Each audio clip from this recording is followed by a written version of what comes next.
Okay, so I was thinking about philosophy and how there's a lot of people who think that they have answers to, I guess, the meaning of life or just how we work as humans.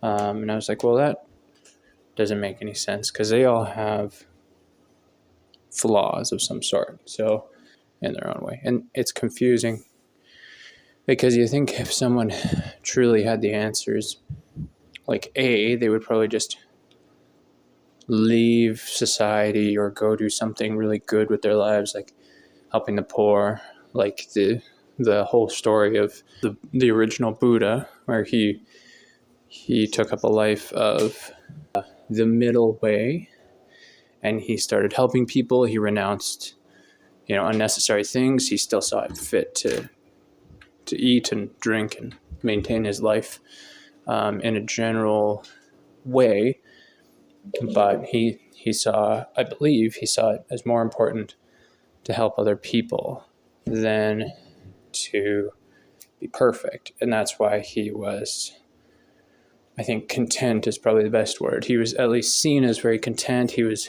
never angry. He didn't put too much weight on any particular thing. He was like, taking care of people who can't take care of themselves is what's important.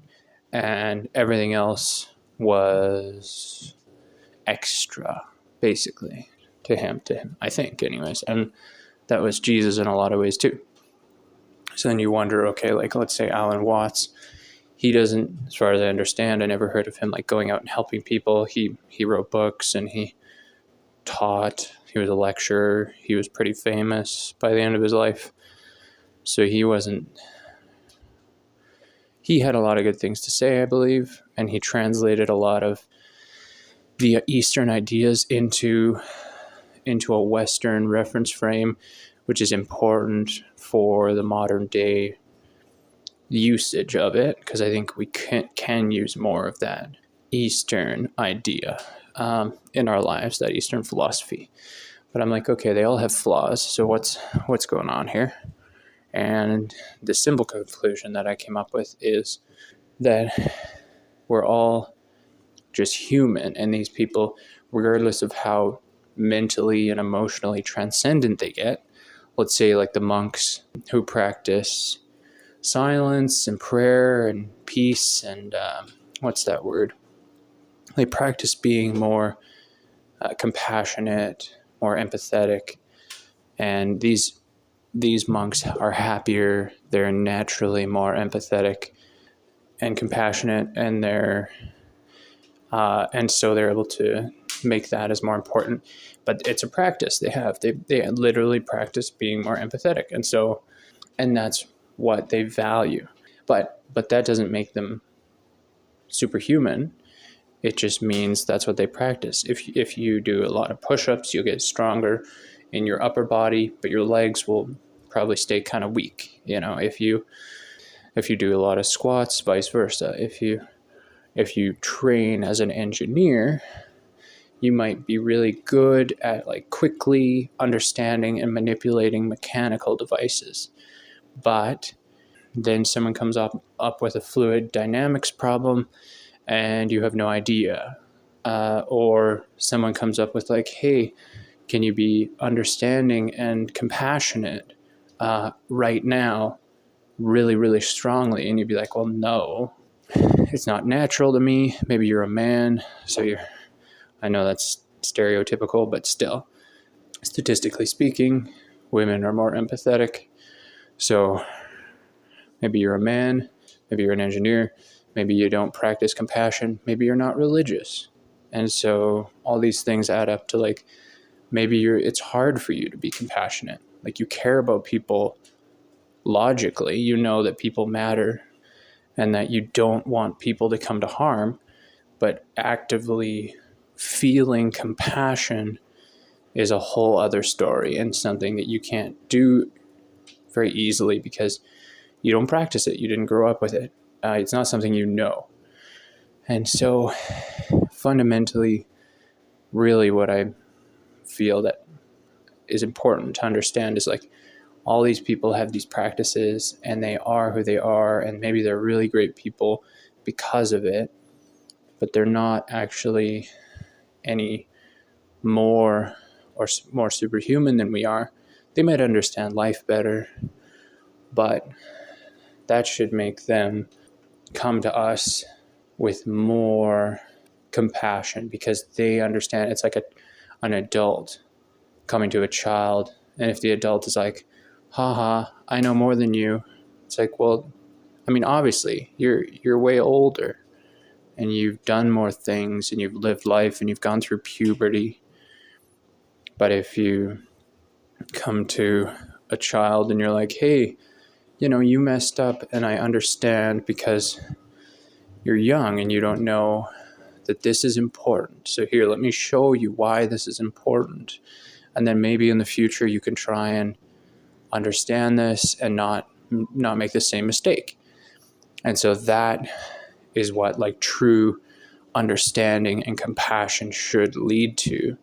And so if someone who claims to be on like the next level, they're not coming forward with like, hey, can I teach you? I see you're struggling. They're coming forward with like, haha, I'm better than you. Deep down, that's kind of what it is. And is they're presenting as like better than you, which is not true inherently. So that, if anything, proves that they're just human, even more so. Yeah, so I thought that was interesting. Okay, so that was pretty much it. Oh, but the conclusion to all that so far is basically just like remembering and realizing for myself that I'm like just a person, and so is everyone else. And that's good.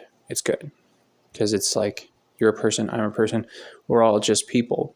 And it doesn't have to be humbling and it doesn't have to be elevating. It can just be a fact. Like, I'm a person and that's it. And whatever that means, if that means that I have supernatural powers to control the weather, then that is what part of being just a person is.